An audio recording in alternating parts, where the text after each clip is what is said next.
My dad was a very simple man. For Michael Paulus, this was a day he knew was coming. Like a keepsake box. He had my grandmother's obituary in here. When his father, Robert, was diagnosed with heart disease, their time ran short. I was lucky I got 28 years with him. Paulus died in late April here at his Fredericksburg City apartment.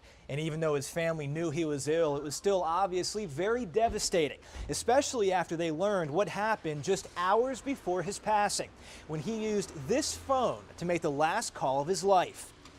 It was to 911. There was one final cry for help, and nobody responded. To find out why nobody responded, Paulus reached out to 7 on Your Side. I might have been able to see my dad one more time. I might have been actually be able to say goodbye, you know, and at least know he didn't die alone either. That's the thing that kills me. So we started digging. According to Paulus's iPhone, the 911 call was made at 11:46 at night on April 23rd. Thank you for calling AT&T. My name is Sarah, and how may I help you?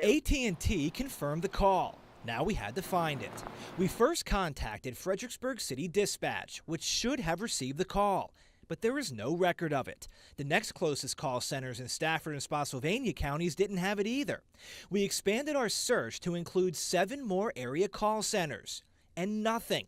We spoke to Apple, area hospitals, and local 911 experts looking for leads. Again, nothing. We were just about ready to call the family and apologize for failing to help. But then, we did find the call. Fredericksburg City, the first place we contacted, found the call. Here it is. Fredericksburg 911, where's your emergency? Hello? During the 18-second call, the dispatcher tried 3 times to make contact with Paulus. After hearing nothing except this sound, the call was labeled a pocket dial or butt call, where no callback is required. Hours later, Paulus was found dead. Could this be seen as a failure in the 911 system?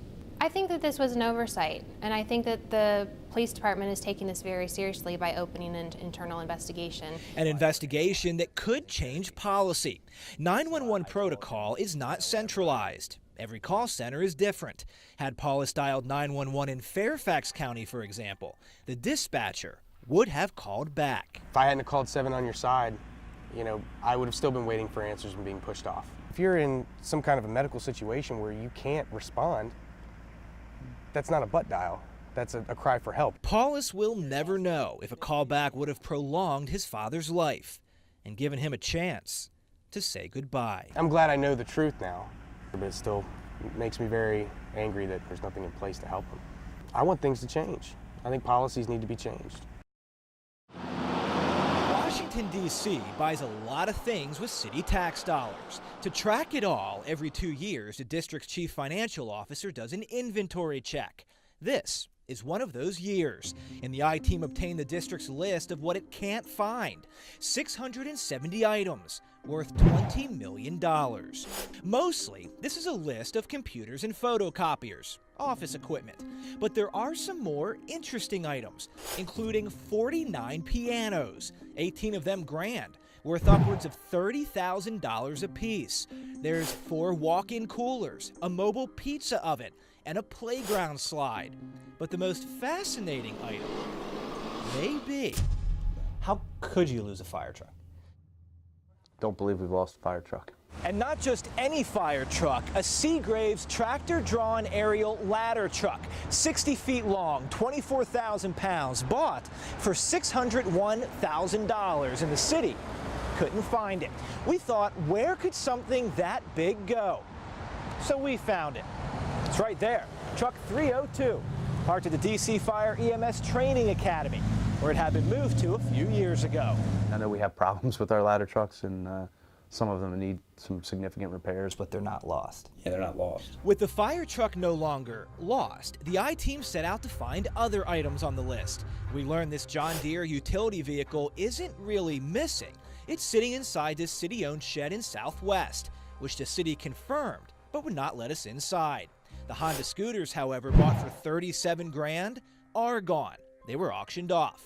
On a wall inside the New Beginnings Youth Development Center hangs the city's missing emergency 911 security system, while Youth Services in Northeast houses the missing industrial washing machine, which is still cleaning clothes. We have to do better at keeping track of stuff. David Umansky is the spokesman for the chief financial officer. In a lot of cases, history has shown that somebody didn't do the final paperwork. A lack of proper paperwork highlighted in this 2014 Inspector General report, which found, quote, the district lacks proper oversight to ensure complete, accurate, and timely recording of capital assets. Each year, it's a learning experience. A learning experience that costs time and money, though the amount of each, Umansky says, is hard to calculate. Now, each of these 670 items will go back to the agency that last had it to be accounted for. Some will be found, some won't. And while Umansky says 670 items at $20 million sounds like a lot, it accounts for 0.5% of everything the city owns. You're always trying for perfection. The idea is to get to zero.